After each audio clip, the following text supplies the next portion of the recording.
नमस्कार दोस्तों, मेरे इस चैनल पर आपका स्वागत है। आज की कहानी है बिटिया। इश्तियाक साहब यकीन ही नहीं कर पा रहे थे कि जिस बेटी को उन्होंने इतनी नाजों से पाला और जान से भी ज़्यादा हर्ष किया, आज वही बेटी उन पर एतबार न कर सकी और बेटी के हाथों ही उन्हें इतना बड़ा धोखा मिला। और धोखा भी ऐसा कि बेटी ने भरी अदालत में उन्हें झूठा साबित कर दिया। इसलिए दोनों मियाँ बीवी ने यह तय किया, अदालत में जाकर ज़ारा अपना हलफनामा दे देगी और इस मामले से उसका कोई वास्ता नहीं है। मुकर्रर तारीख पर दोनों बाप बेटी अदालत में समय से पहले ही जा पहुँचे। अदालत में हमेशा की तरह वकीलों और मुवक्किलों का हुजूम लगा हुआ था। इश्तियाक साहब अदालत के बाहर एक बेंच पर ज़ारा के साथ बैठ गए। पेशी की हर पुकार पर उनका ध्यान बराबर से लगा हुआ था कि कहीं उनका नाम छूट ना जाए। जैसे ही अदालत की चपरासी ने ज़ारा सिद्दीकी वल्द इश्तियाक सिद्दीकी को पुकारा, वे फ़ौरन उठ खड़े हुए और ज़ारा से बोले, चलो बेटा, अपनी पुकार हो गई है, फटाफट अपना बयान देकर घर वापस चलते हैं। वे अदालत में भनभनाते हुए गुस्सा निकालने लगे। पता नहीं अदालत वाले बिना जांचे परखे कैसे सम्मन भेज देते हैं, उन्हें किसी की परेशानी से क्या वास्ता। पेशकार ने उनके आते ही जज साहब के सामने फाइल पेश कर दी। क्या आप ही ज़ारा सिद्दीकी हैं? जज साहब की गंभीर आवाज़ अदालत में गूंजी। जी, ज़ारा ने संक्षिप्त सा उत्तर दिया। क्या आप रिचर्ड से शादी करना चाहती हैं? जज साहब का दूसरा सवाल आया। जज साहब, ये किसी रिचर्ड को नहीं जानती है, ये समन हमारे पास गलती से आ गया है। ज़ारा की ओर से इश्तियाक साहब ने ही उसकी तरफ से जवाब दे दिया।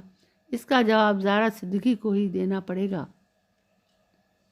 अदालत ने अपना आदेश दिया। जी जी जी, माफ़ी चाहता हूँ हुजूर।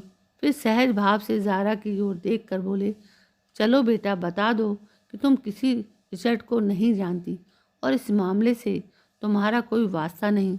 इश्तियाक साहब की बात अभी ठीक से ख़त्म भी ना होने पाई थी कि उधर ज़ारा जज साहब से मुखातिब होकर चुकी थी। सर, मैं रिचर्ड से शादी करना चाहती हूँ और मैं बालिग हूँ। यह रहे मेरे उम्र संबंधी प्रमाण पत्र।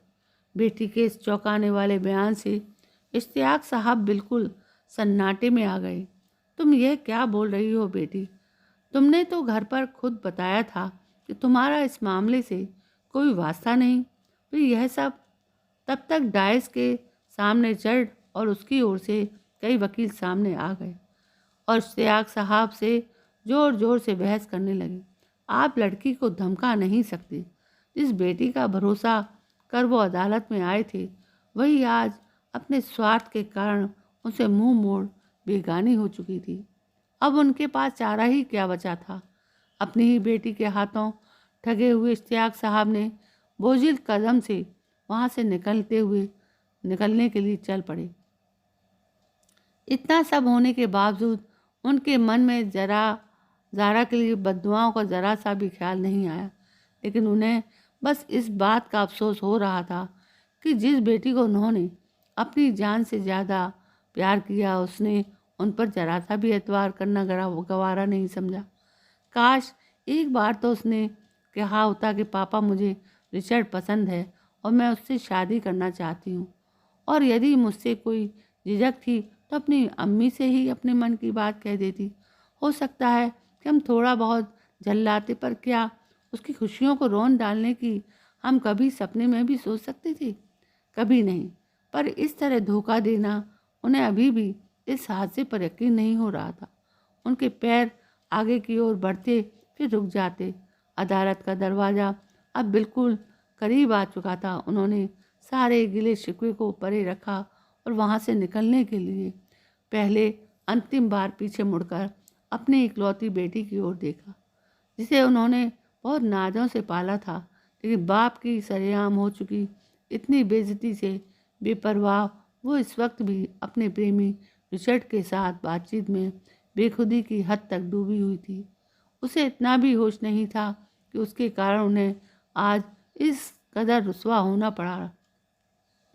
अपनी बेटी के हाथों धोखा खाने के बावजूद उन्होंने दोनों हाथों से सजदा करते हुए उसके भावी जीवन के लिए अल्लाह पाक से दुआ की और बार बार पूछने पर अब भी बरबस नम हुई आंखें अपनी आंखों को आस्तीन से पहुँचते हुए वहाँ से निकल गए। तो दोस्तों, ये थी एक छोटी सी कहानी बिटिया, जो बड़ी ही मार्मिक थी। होता है ऐसा, क्योंकि आजकल के बच्चे ऐसा कर लेते हैं, लेकिन माँ बापों को दुख होता है। दोस्तों, कहानी कैसी लगी? यदि कहानी पसंद आई हो तो प्लीज़ मेरे इस चैनल को सब्सक्राइब ज़रूर करें, लाइक करें, शेयर करें, कमेंट करें। कल मैं फिर हाजिर होती हूँ आपके सामने एक नई कहानी को लेकर।